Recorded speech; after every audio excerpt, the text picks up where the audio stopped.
하나님의 말씀 마태복음 13장 53절에서 58절 함께 합독하겠습니다. 시작. 예수께서 이 모든 비유를 마치신 후에 그곳을 떠나서 고향으로 돌아가사 그들의 회당에서 가르치시니 그들이 놀라 이르되 이 사람의 이 지혜와 이런 능력이 어디서 났느냐? 이는 그 목수의 아들이 아니냐? 그 어머니는 마리아, 그 형제들은 야고보, 요셉, 시몬, 유다라 하지 않느냐? 그 누이들은 다 우리와 함께 있지 아니하냐?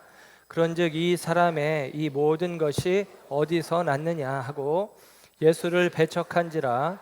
예수께서 그들에게 말씀하시되 선지자가 자기 고향과 자기 집 외에서는 존경을 받지 않음이 없느니라 하시고 그들이 믿지 않음으로 말미암아 거기서 많은 능력을 행하지 아니하시니라.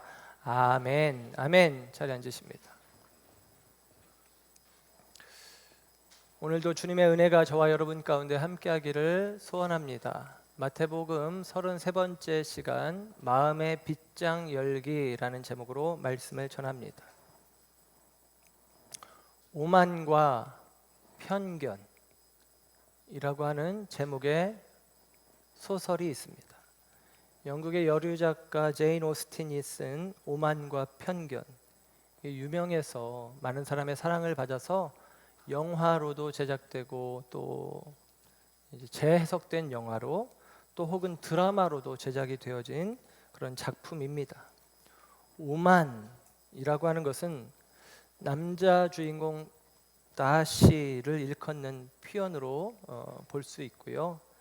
편견이라고 하는 것은 여자 주인공 엘리자베스를 표현하는 용어입니다. 다시, 남자 주인공 다시는 고귀한 신분, 귀족 가문의 사람으로 키가 훤칠하고 또 외모가 또 훌륭하고 게다가 엄청난 부자입니다. 그런데 사교성은 좋지 않아서 마을 사람들이 오만하다, 거만하다 이렇게 평하는 사람이고요. 엘리자베스는 딸부잣집의 둘째 딸인데 이 엘리자베스는 다시를 처음 보게 된 날 그가 하는 마음 없이 이야기한 이야기를 엿듣게 되었고 그 이후로 그는 이 다시가 불손하고 오만하다는 편견에 사로잡히게 됩니다. 그리고 사실은 진실하지 않은 사람인데 위컴이라는 사람이 진실한 사람이라고 여기고 위컴이 다시에 대해서 모함하는 이야기를 그대로 받아들이면서 그 편견의 마음은 더욱더 견고해지는 과정이 있습니다. 물론 소설은 해피엔드, 결국에는 그 두 사람이 서로의 마음을 알고 결혼하는 것으로 이야기는 맞춰집니다. 이 오만과 편견이라는 소설은 우리가 저번에 보물섬이라는 이 소설이 처음 제목이 바다의 요리사라는 제목으로 출간되었을 때 인기가 없었다고 했는데 이 오만과 편견도 처음부터 그 이름이 아니라 처음에는 첫인상이라는 제목으로 사람들에게 소개되었다라고 합니다. 소개되었다기보다는 출판을 하려고 했는데 첫인상이라고 하는 것 때문에 출판이 안 되었대요. 그러니까 출판사에서 빠꾸 맞은 것입니다. 그런데 이제 이미 글은 완성이 되었지만 출판하지 못하는 상황이었는데 Sense and Sensibility라고 하는 책이 그쯤에 발간되었는데 선풍적인 인기를 끌게 되어진 것입니다. 그래서 그 책에서 영감을 얻어서 이 제인 오스틴이 책 제목을 첫인상이라는 제목에서 바꾼 거예요. 오만과 편견 이렇게 바꾼 것입니다. 그러고 났더니 사람들이 출판하게 되어지고 보게 되어지고 많은 사람들에게 사랑받는 작품이 되었다라고 하는 것입니다. 여러분, 우리 가운데 있는 오만함 마음, 우리 가운데 있는 편견된 생각, 그것들을 한번 생각해 보길 원하고 그것들이 왜 우리 가운데 자리하느냐? 원래 책 제목으로 이야기한다면 첫인상 때문이다라는 것입니다. 첫인상과 관련되어서 예를 들면 인간관계 학을 다루는 책들 가운데는 읽어보진 않았지만 이런 책 제목이 있어요. 90초 첫인상의 법칙. 90초면 대상에 대해서 다 판단하고 결정한다라는 것입니다.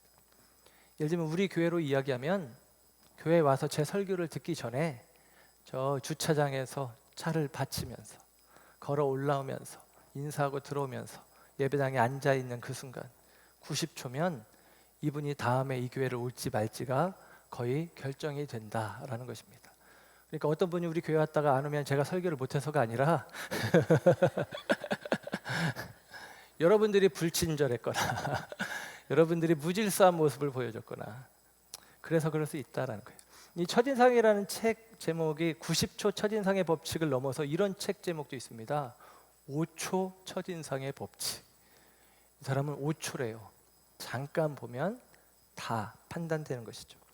그 첫인상은 5초 혹은 90초 잠깐의 시간이지만 그 첫인상은 우리에게 오래 가죠. 그 첫인상이 우리에게 바뀌지 않고 그대로 자리하는 경우들도 많이 있습니다.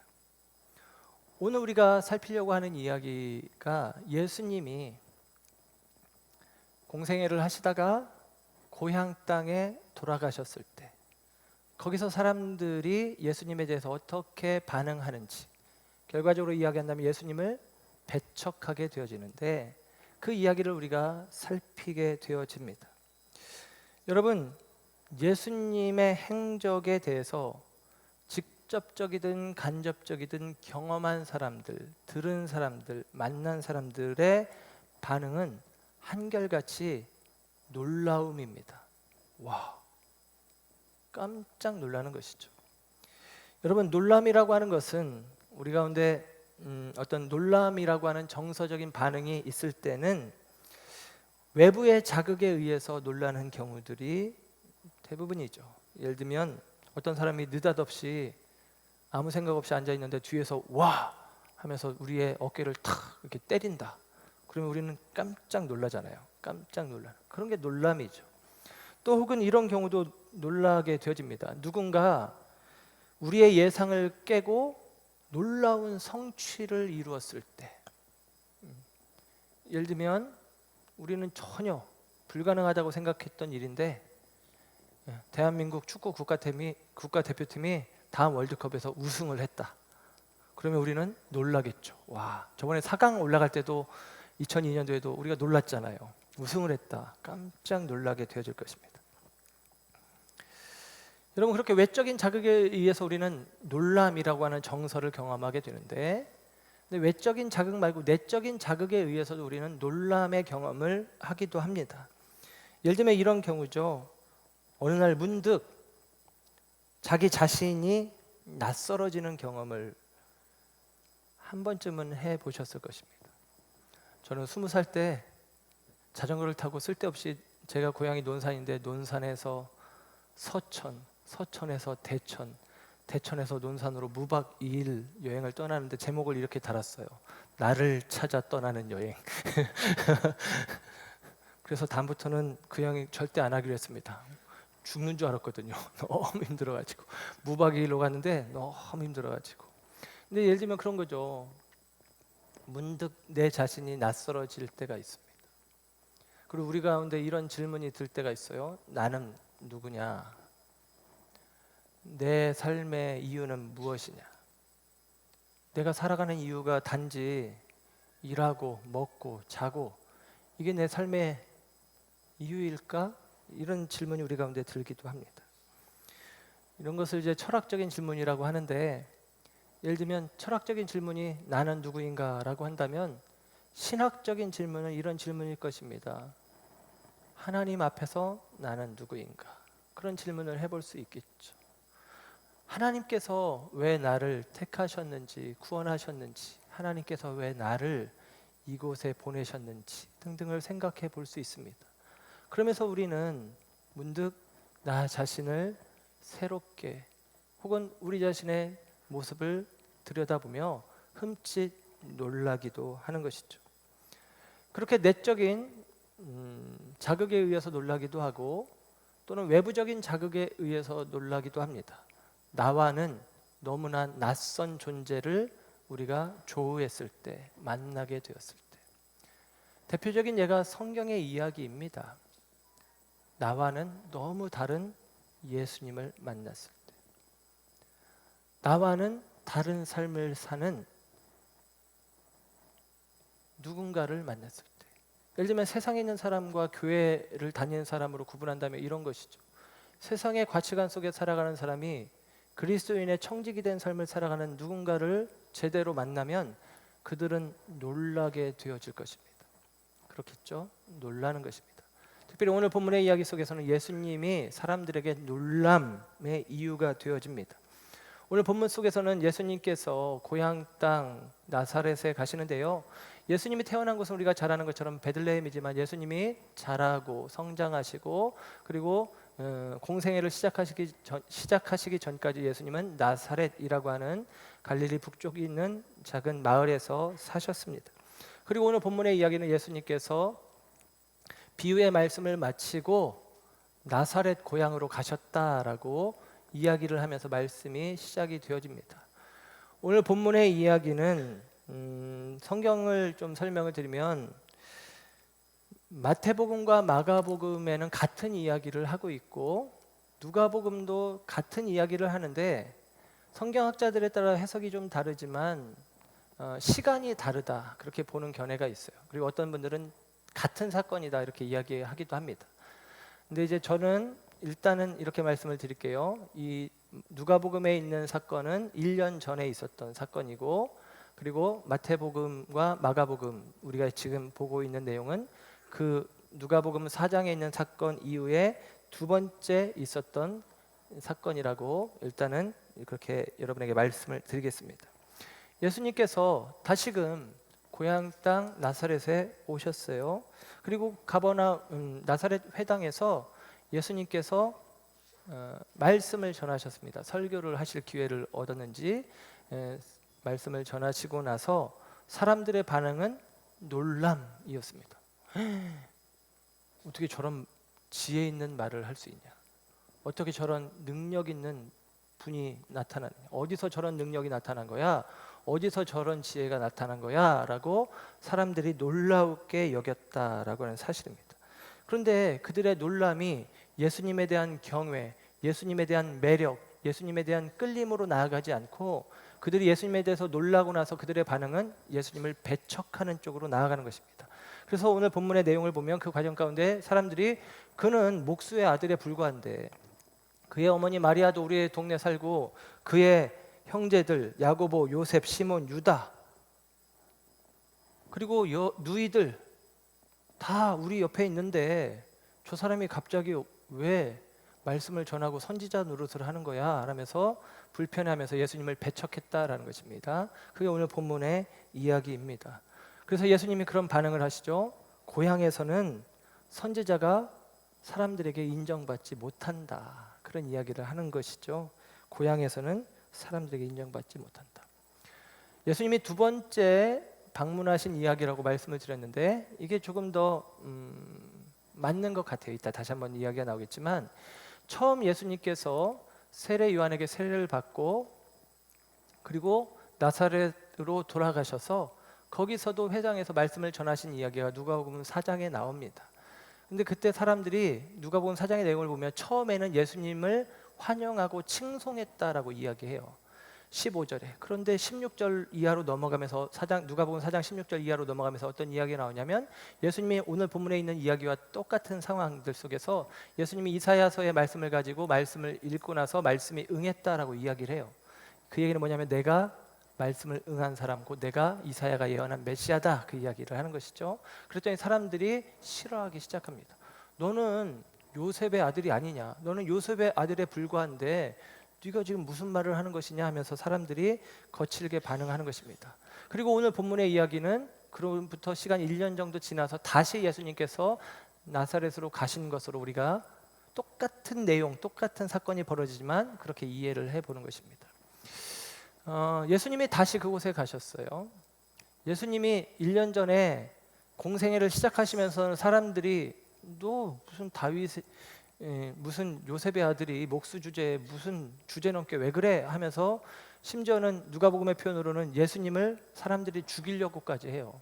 절벽으로 끌고 가서 밀려고 하는데 그때 예수님이 레드선 딱 하고선 예수님이 그들 사이로 지나가셔서 빠져나가신 이야기가 나옵니다.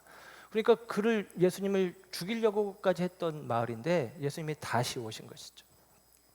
다시 찾은 것입니다. 왜 다시 오셨을까?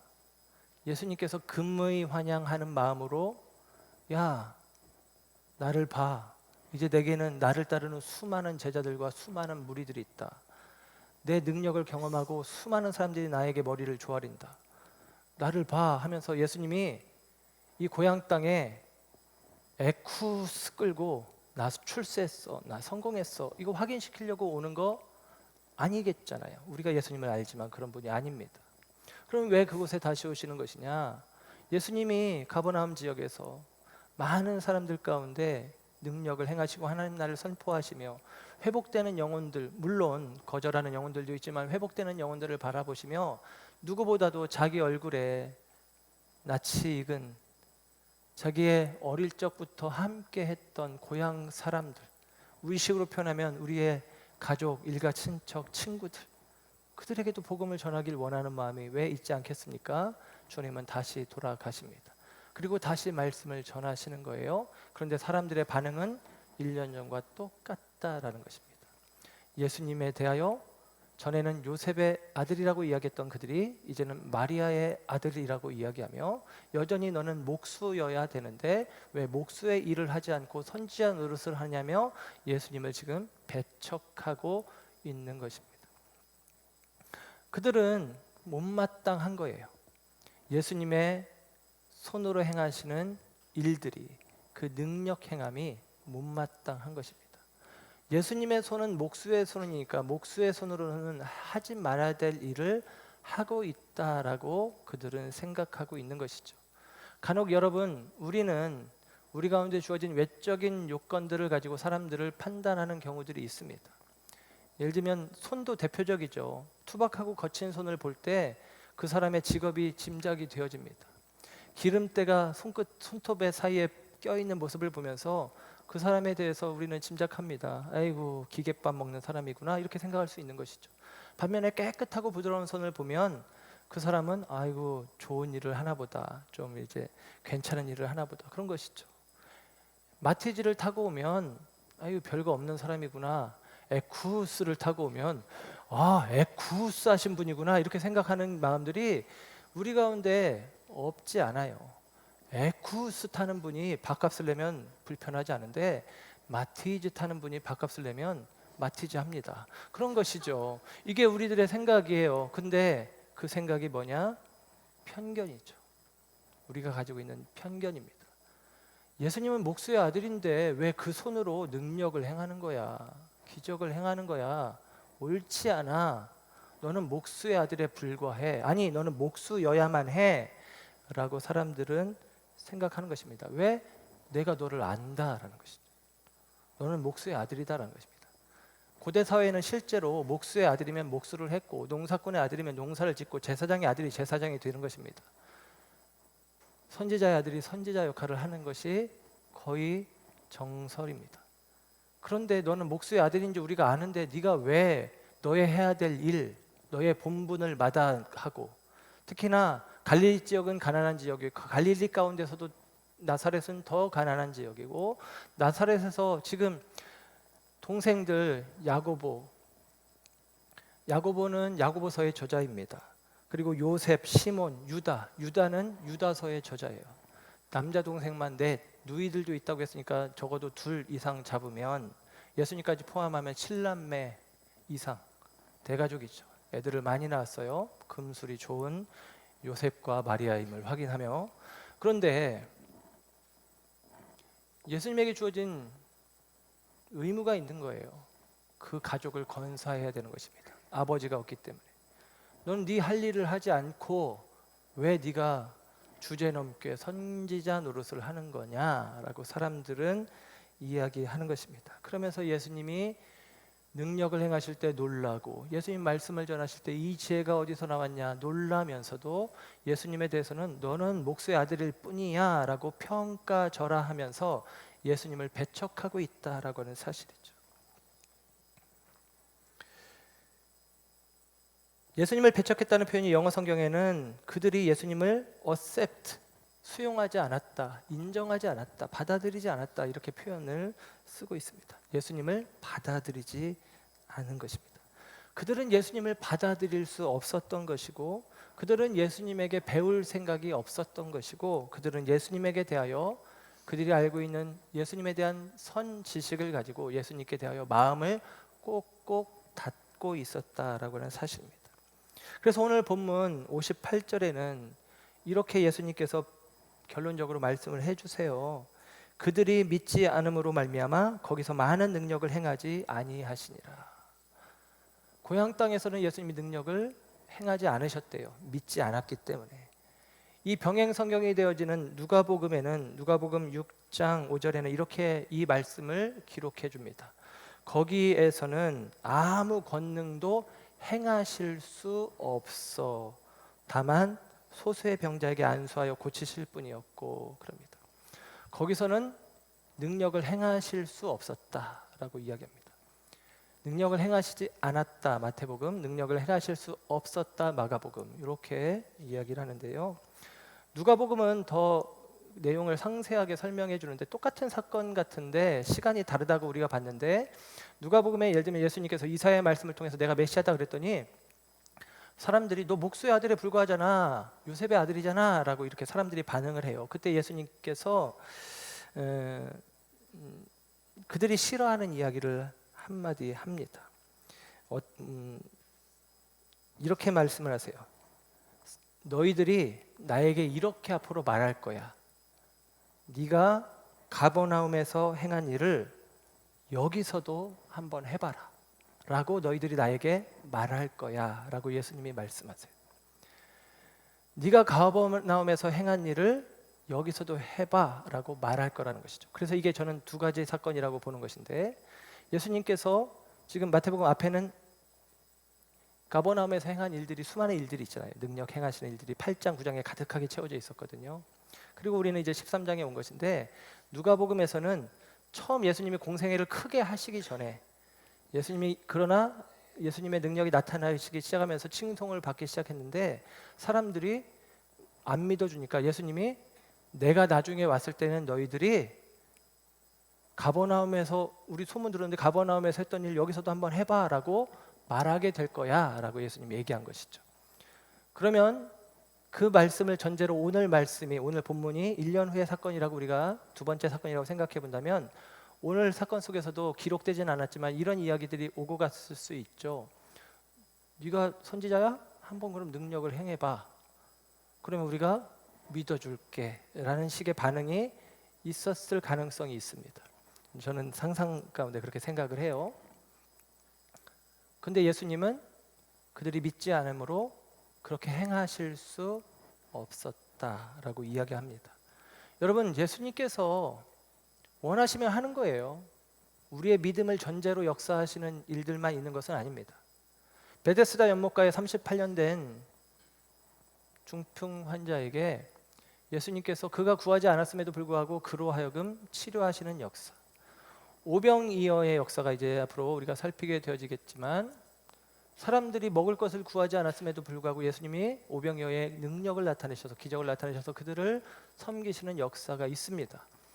믿음이 전제되어야만 역사하는 것은 아니에요. 그런데 예수님의 오늘 말씀 속에서는 믿지 않음으로 행하지 않으셨고, 마가복음의 표현으로는 마가는 표현하기를 그들이 믿지 않음으로 행하실 수 없었다라고 이야기하는 것이죠. 그렇게 말씀하는 의미가 있을 거예요, 이유가 있을 거예요. 메시지가 이 안에 포함되어 있는 것이죠. 예수님께서는 우리의 믿음을 전제로 일하시길 원하시고, 우리가 믿지 않으시면 일하시지 않는다라는 것입니다. 특별히 그들이 마음의 문을 열지 않으면 하나님도 어쩌실 수 없다라는 메시지를 우리 가운데 알려주고 계신 것입니다. 마음의 문을 열지 않으면 하나님도 어쩌실 수 없다. 이 의미를 성경 공부 때도 이야기하지만 요한계시록 3장 20절에 이렇게 이야기합니다.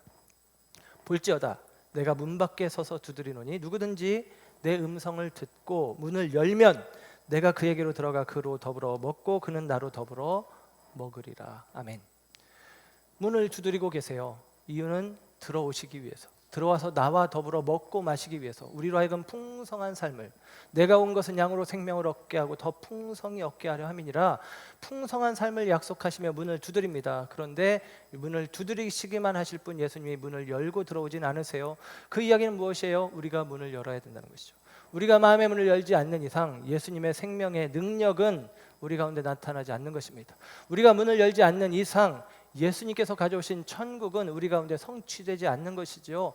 예수님께서 나사렛 동네 고향 사람들을 사랑하셔서 거듭 찾아가셔서 그들 가운데 거듭 말씀하시며 예수님께서 하나님 나라를 그들 가운데 선포하시길 원하셨지만 사람들은 마음의 문을 굳게 닫은 것입니다.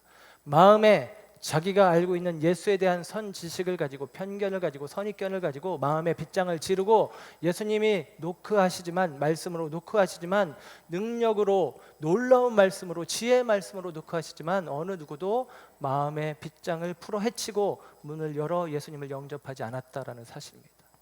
그러니 예수님은 거기에서 하나님 나라를 선포하는 능력을 행하시지 않는다라는 사실이죠. 여러분, 이 말씀을 생각하면서 저는 이런 마음이 듭니다. 두려운 마음이 듭니다. 오늘의 교회가 어쩌면 예수님 시대의 나사렛 동네와 같지는 않을까. 예수님에 대해서 우리가 다 알고 있다라고 생각하면서 우리 스스로가 예수님을 제한하고 있지는 않은가, 그 복음을 배척하고 있지는 않은가 라는 생각을 해봅니다. 우리가 예수님을 제한하고 있는 동안 예수님이 이곳에서는 능력을 행하실 수 없어서 우리가 아닌 다른 곳에서 예수님은 당신의 구원의 일을 지금도 열심히 하고 계시겠죠. 그런데 정작 교회에서만큼은 당신의 뜻을 펼치지 못하시고 있는 것은 아닌가. 특별히 한국 교회를 생각해 보면 많은 사람들이 자기가 가지고 있는 예수에 대한 이해와 지식과 판단을 가지고 예수님을 평가하며 내가 아는 예수다, 내가 아는 예수는 목수다, 목수가 왜 선지자 노릇하려고 하느냐라고 하며 예수 그리스도를 제안하고 내가 아는 복음은 이것이다 라고 하며 다른 복음을 제안하고 있지는 않은가라고 생각해 보는 것입니다. 사실은 이것이 제가 요즘 시대의 한국교회를 바라보는 제 진단이라고 말할 수 있을 것 같습니다. 여러분, 예수님에 대해서 누구보다도 잘 안다라고 여겼던 나사렛 동네 사람들이 예수님을 배척하는 것입니다. 그들 속에 있는 예수에 대한 스스로의 판단 기준이 예수님을 부인하는 이유가 되어졌다는 것을 기억하시면서 저와 여러분의 마음의 빗장을 열고 특별히 예수 복음을 받아들이는 마음이 있길 원하고 예수에 대해서 제한하는 마음들을 우리 스스로가 주님이 우리를 열어가실 수 있도록 주님이 우리를 주장해 가실 수 있도록 우리의 마음을 열어가시길 주님의 이름으로 축원합니다. 여러분, 예수님을 만난 사람들은 놀랐어요. 놀라는 이유가 외적인 자극에 의해서 내부적인 자극에 의해서 놀란다라고 말씀을 드렸는데 오늘 본문의 이 나사렛 동네 사람들은 예수님에 대해서 놀랐지만 그들의 반응은 또한 예수님에 대한 배척입니다. 곧 마음의 빗장을 지르는데 그 마음의 빗장을 지르는 이유 역시도 외부적인 요인에 의해서 마음의 빗장을 지르기도 하고 내부적인 요인에 의해서 마음의 빗장을 지르기도 합니다. 예를 들면 먼저 외부적인 요인에 의해서 마음의 빗장을 지르는 경우는 이런 경우입니다. 요한복음 1장 45절 46절의 말씀을 보면 빌립과 나다나엘이 등장을 해요. 빌립이 먼저 예수님을 만났고 빌립이 예수님을 메시아라고 자기 친구 나다나엘에게 이야기를 해줍니다. 나다나엘이 그 이야기를 듣고는 이렇게 반응을 해요. 요한복음 1장 46절 나다나엘이 이르되 나사렛에서 무슨 선한 것이 날 수 있느냐. 나사렛에서 메시아가? 에이, 말도 안 돼. 무슨 말도 안 돼. 예루살렘이면 모를까. 이런 것이죠. 나사렛에서 무슨 말도 안 된다. 이게 나다나엘의 생각이라고 하는 것입니다. 나다나엘만 그 생각을 가졌겠습니까? 많은 사람들이 그 생각을 가진 것이죠. 많은 사람들이 나사렛은 안 된다라고 생각할 수밖에 없는 것이, 갈릴리 자체가 가난한데 그 가운데서도 더 가난한 동네가 나사렛이고, 나사렛은 인구가 별로 없어요. 그러니까 예수님이 갔을 때도 다 그냥 다 구면입니다. 다 아는 사람들입니다. 그만큼 작은 동네에서, 그만큼 못 배운 동네에서 무슨 메시아가 나냐, 말도 안 된다라는 것이죠. 근데 우리도 그런 생각들이 있잖아요. 아이고 어디 학교 출신이, 아이고 어디 학교 출신, 아이고 그 학교 출신이 무슨 그런 일을, 예를 들면 그렇게 반응할 수 있다라는 것이죠. 우리 가운데 생겨진, 우리도 모르는 외부 자극에 의해서 만들어진 편견의 벽입니다. 선지자는 그러면 안 돼, 복음은 그러면 안 돼라는 생각들이 사람들에게 있었어요. 그런데 고린도 교회에 바울에 대한 오해가 생깁니다. 거짓 교사들이 바울을 모함하는 것인데요. 바울이 전한 복음, 자기 복음에 당당하다면 사람들에게서 돈을 받아야지, 사례를 받아야지, 왜 돈을 안 받냐, 바울은 뭔가 꿀리는 게 있는 것이다. 바울이 복음을 전하면 풍성해진다고 했는데 바울은 가난하고 매맞고 헐벗고 힘들다. 야, 그거는 진짜 복음이 아니지. 복음은 배부르고 등 따숩고 평안하고, 이게 복음 아니야? 라고 사람들이 이야기를 하는 것입니다. 바울은 진짜 사도가 아닐 거야 라고 사람들이 이야기를 해요. 그것이 고린도 교회에 퍼지기 시작했고, 바울은 고린도 후서를 통해서 자기의 사도성을 표현하면서 고린도후서 3장에서 이런 이야기를 해요. 너희들이 내가 사도에게서 편지를 받아서 너희들에게 보여줘야, 곧 내가 학위서, 증명서, 자격증 보여줘야 믿냐? 너희들이 내 편지다, 너희들이 내 자격증이다, 이런 이야기를 하고요. 6장에서는 이런 이야기를 합니다. 고린도후서 6장에서는 나는 무명한 자 같지만 유명한 자야. 나는 죽은 자 같지만 난 살아있어. 나는 근심하는 자 같지만 항상 기뻐한다, 이렇게 말하는 거예요. 복음은 왜 복음을 받아들였는데 근심해? 왜 복음을 받아들였는데 고생해?가 아니라, 나 고생해, 근데 나는 힘들지 않아. 나 근심하지 않아. 내 안에 이루 형언할 수 없는 기쁨이 있어. 이게 바울의 표현이에요. 사람들은 외적인 요소를 가지고 우리 가운데 마음의 빗장을 지르는데, 아유, 십자가를 감당해야 되는 게 복음이야? 원수를 사랑해야 되는 게 복음이야? 아유, 그것까지는 안 되겠는데 나는 그냥 교회 열심히 다니는 정도, 이렇게 마음의 빗장을 지를 수 있는데 아니다라는 것이죠. 이 외부적인 자극에 의해서 생겨난 생각들, 편견들, 선입견들, 우리들의 자기 결정을 여러분 넘어설 수 있기를 주님의 이름으로 축원합니다. 때로는 내부적인 요인에 의해서 우리가 마음의 빗장을 지르는 경우들도 있어요. 사도행전 10장에 보면 베드로가 환상을 보는데 하늘에서부터 보자기가 내려오는데 그 안에 부정한 음식이 담겨 있습니다. 하나님이 그것을 먹으라고 이야기합니다. 베드로는 싫다고 이야기해요. 레위기에 있는 음식 규례에 의하면 먹으면 안 되는 음식이거든요. 3번이나 하나님이 먹으라고 이야기를 합니다. 내가 정하게 했으니 먹어라라는 것이죠. 그 사건이 그 환상이 있는 이유는 뭐냐면, 베드로가 이제 그 사건 이후에 고넬료라는 사람의 집에 가요. 고넬료는 이방인입니다. 이방인의 집에 유대인이 들어가는 것은 부정해지는 행위이고, 유대인들은 그 일을 하지 않았어요.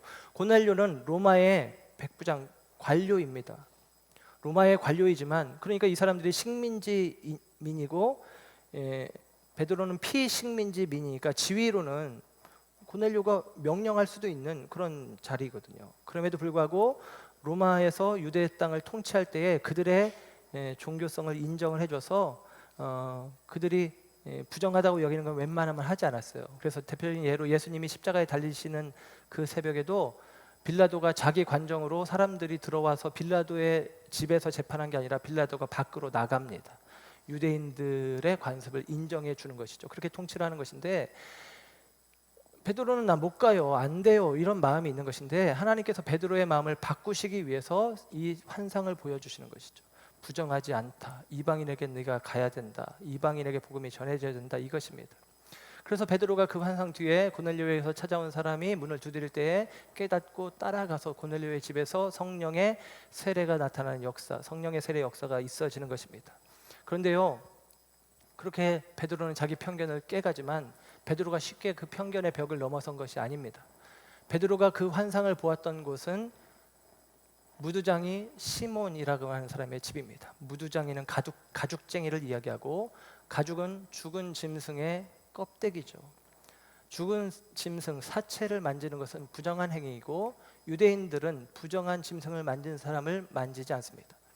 그러니까 베드로는 무두장의 집에 지금 있다는 것만으로도 그는 유대인들이 하지 않는 일을, 그 편견의 벽을 넘어선 것입니다. 그런데 한 발은 넘어섰지만 한 발은 남아 있는 것이죠. 같은 유대인이니까 무두장의 일지라도 처음에는 용납되지 않았지만 그것을 복음으로 넘어섰지만 이방인에게까지 나아가는 것은 이 마음이 허락하지 않은 것이죠. 또 다른 편견의 덫에 그가 사로잡혀 있는 것이죠. 근데 주님께서는 그것을 깨뜨리시고 그로 하여금 온전히 편견의 벽을 넘어 이제는 주의 복음이 유대인 안에 갇혀 있는 복음이 아니라, 이스라엘 가운데 갇혀 있는 복음이 아니라 복음이 땅 끝으로 흘러가게 하시는 역사를 나타내실 때 이 환상을 보여줍니다. 그리고 베드로는 그 환상을 통해서 편견의 벽을 깨고 고넬료의 집으로 이방인을 향해 주의 복음 들고 나아가게 되어지는 것이죠. 그 안에 마음의 빗장을 치고 있었던 것이 풀어지는 것이죠. 내적으로 이건 더 이상 안 돼라고 스스로 제한하고 있던 것이 있다라는 것입니다. 바울은 예수님을 부정한 자로 여겼고 예수님이 십자가에 달려 돌아가실 때 그것을 합당하게 여겼습니다. 예수님이 하나님께 저주받은 것으로 판단하고 옳게 여겼던 자입니다. 갈라디아서 3장 13절에 이런 말씀이 있어요. 그리스도께서 우리를 위하여 저주를 받은 바 되사 율법의 저주에서 우리를 속량하셨으니 기록된 바 나무에 달린 자마다 저주 아래 있는 자라 하였음이니라. 아멘. 예수님이 나무에 달렸을 때, 예수님이 십자가에 달리셨을 때 바울은 생각하기를 옳다, 맞다. 그는 예수는 하나님의 저주를 받은 결과다라고 생각했단 말이죠. 근데 그가 십자가에 달린 예수를 합당하게 여겼던 그가 다메섹 도상에서 환상 가운데 예수님을 만납니다. 그리고 그는 그 일 이후에 십자가의 도를 선포하며 십자가를 자랑하며 십자가의 전달자로 살아가는 모습을 보게 되어집니다. 그 역시도 십자가는 저주라는 마음의 빗장을 치고 있었는데 그 빗장을 주님이 풀어주셔서 그로 하여금 십자가를 능력으로, 십자가를 영광으로 보게 하신다라고 하는 사실입니다. 여러분, 저와 여러분이 우리 가운데 어떤 이유가 됐든 우리의 마음을 굳게 걸어 잠그는 마음의 빗장이 있다면 오늘 주께서 저와 여러분의 마음 가운데 역사하시고 농부 되신 주님께서 길가와 같은 딱딱한 마음을, 돌 같은 단단한 마음을, 가시밭 같은 염려로 휩싸인 마음을 좋은 밭으로 일궈 가시는 농부의 수고가 있듯이 저와 여러분 가운데도 이 마음의 빗장이 풀어 헤치도록 주님께서 날마다 진리의 빛으로 저와 여러분을 조명해 주시기를 주님의 이름으로 축원합니다.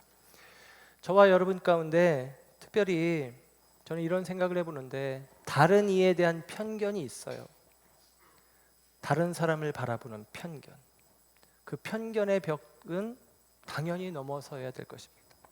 그러나 여러분에게 다시 한번 제시하는 것은 나 자신을 바라보는 나의 시선, 나의 편견도 우리는 넘어설 수 있기를 주님의 이름으로 축복합니다. 예수님께서 나는 선지자다라고 고향 마을에 와서 이야기한 거예요. 사람들이 이해하지 못하면 너 목수잖아. 아니야, 나는 선지자야 라고 예수님 얘기하는 것이죠. 그렇게 직접 얘기하시진 않았지만 오늘 본문 57절에 예수님이 이렇게 말씀하시잖아요. 선지자가 자기 고향과 자기 집 외에서는 존경을 받지 않음이 없느니라. 이게 뭐예요? 나는 선지자다, 그 얘기나 마찬가지죠. 나는 선지자다 그렇게 말씀하세요. 사람들은 너는 목수야, 목수여야 해, 목수에 불과해 라고 하지만 예수님은 아니야, 나는 선지자야 라고 선언하는 것입니다. 제자들에 대해서도 예수님은 너는 선지자다, 제자들 너희들은 선지자다 라고 예수님 말씀하십니다.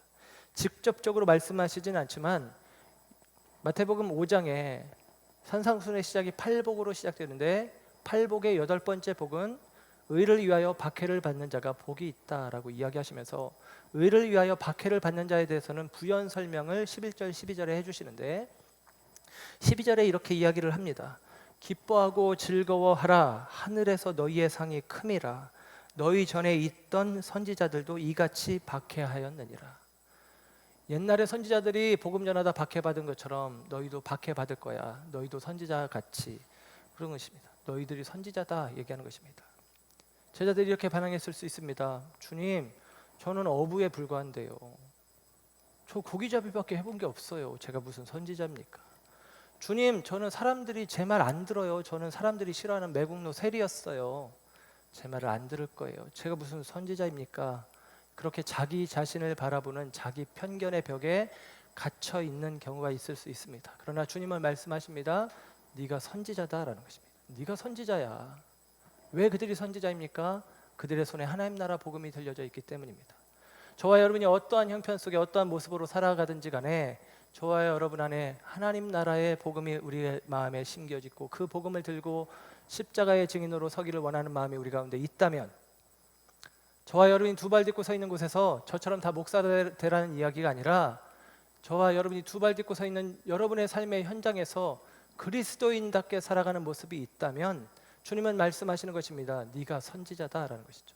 그런데 우리는 우리 마음의 빗장을 스스로 치고 이야기합니다. 제가 무슨 선지자입니까? 제 주제에 제 주변에 저는 그렇게는 못하고 그냥 교회는 다닐게요. 그냥 예수는 믿을게요. 그냥 요만큼은 할게요 라는 반응이 만약에 우리 가운데 있다면 여러분, 그것도 우리가 넘어서야 될 편견의 벽입니다.